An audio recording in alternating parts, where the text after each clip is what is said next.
दोस्तों, क्या आपको पता है फाइनेंशियल फ्रीडम एक ऐसा शब्द है जिस पर सबसे ज्यादा किताबें लिखी जाती हैं, लेकिन फिर भी 90% लोग कभी भी फाइनेंशियली फ्री नहीं हो पाते। क्या आपको पता है क्यों? तो इसका जवाब आपको मिलेगा मॉर्गन हाउसल द्वारा लिखी गई book the psychology of money में। तो आज की वीडियो में हम इसी बुक से 5 लेसन को देखने वाले हैं, और अगर आप इनका यूज अपने लाइफ में करोगे तो आप कम उम्र में ही फाइनेंशियली फ्री हो सकते हो। तो चलिए आज का ये वीडियो शुरू करते हैं। बट वेट, आप में से बहुत से लोग मेरी वीडियो को तो देखते हैं, बट उनमें से सिर्फ 0.9% लोग ही मेरे चैनल को सब्सक्राइब करते हैं। तो ऐसा मत करो मेरी जान।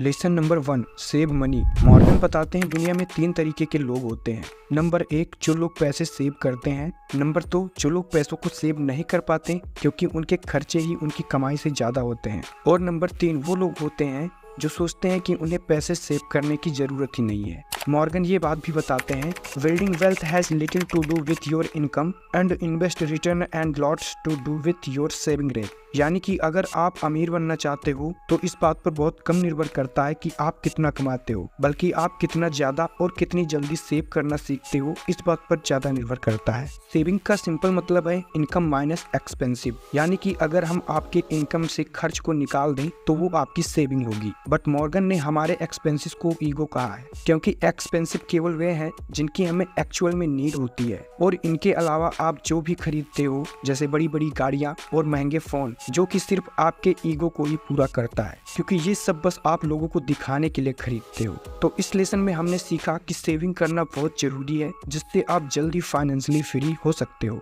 Lesson number 2, understanding compounding. Compounding एक ऐसा तरीका है जिसका रिजल्ट आपको लॉन्ग टर्म में ही देखने को मिलता है। वॉरेन बफेट, जिन्हें सबसे अच्छा इन्वेस्टर माना जाता है, जो कि वो हैं भी, क्योंकि वॉरेन बफेट ने बचपन से ही इन्वेस्टिंग स्टार्ट कर दी थी। आज के टाइम पर वॉरेन बफेट की नेटवर्थ $132.9 मिलियन है, जिनमें से 90% वेल्थ उन्होंने 60 की उम्र के बाद कमाए हैं। वॉरेन बफेट ने 13 साल की उम्र में ही इन्वेस्टिंग स्टार्ट कर दी थी, और 30 की उम्र तक उनके पास सिर्फ $1 मिलियन थे। वहीं जिम साइमन को वर्ल्ड का ग्रेटेस्ट इन्वेस्टर माना जाता है, क्योंकि उन्होंने अपने कैपिटल पर 66% से रिटर्न कमाया था। वही वॉरेन बफेट ने सिर्फ 22% से ही कमाया था। फिर भी वॉरेन बफेट जिम साइमन से ज्यादा अमीर है, क्योंकि साइमन ने अपनी इन्वेस्टिंग 50 की उम्र से शुरू की थी। और इसी तरह दोस्तों, अगर आप भी लेट इन्वेस्टिंग शुरू करोगे तो आप भी कंपाउंडिंग के खेल को कभी नहीं खेल पाओगे। Lesson number 3, what is enough. Morgan कहते हैं, हो सकता है आप अपनी लाइफ में अच्छा पैसा कमाने लगो और आपके पास वो सब कुछ होगा जो आप चाहते हो, लेकिन आपको ये पता होना चाहिए कि आपको रुकना कहाँ है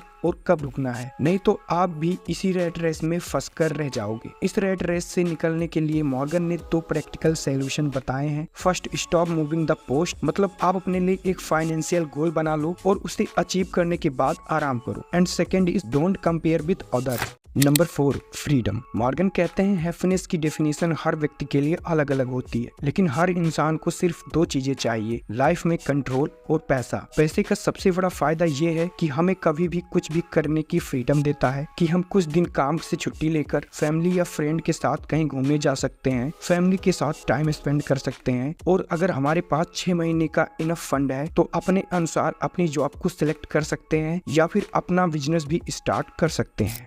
number 5, getting wealthy staying wealthy. इसके बारे में मॉर्गन 1877 में जन्मे जेसी लिवरमोर का एग्जाम्पल देते हैं, जो कि एक प्रोफेशनल ट्रेडर थे, वो भी उस समय जिस समय लोगों को स्टॉक मार्केट के बारे में पता ही नहीं था। इसी के कारण 30 की उम्र तक उनकी नेटवर्थ ऑलमोस्ट $100 मिलियन तक पहुंच चुकी थी। कुछ समय के बाद 1929 में जब मार्केट क्रैश हुई तो मैक्सिमम शेयर की वैल्यू 75% से कम हो चुकी थी, और लिवरमोर को ये पहले ही पता चल चुका था, जिसके कारण उन्होंने अपने सारे शेयर्स को मार्केट क्रैश होने से पहले ही बेच दिया था। और इसका रिजल्ट इतना शॉकिंग था कि उन्होंने सिर्फ एक दिन में ही लगभग $3 बिलियन कमा लिए थे। इसके बाद लिवरमोर ओवर कॉन्फिडेंस में आकर अपने सारे पैसों को स्टॉक मार्केट में लगा देते हैं, और इतना ही नहीं, वो उधार लेकर भी स्टॉक मार्केट में इन्वेस्ट करने लगते हैं, और 1933 आते आते उन्होंने अपने सारे वेल्थ को लॉस कर दिया था। तो ये थे the psychology of money book से 5 लेसन। आपको ये वीडियो कैसा लगा कमेंट में जरूर से बताइएगा, एंड अगर आप तक वैल्यू पहुंच रही है तो वीडियो को लाइक भी कर दीजिएगा।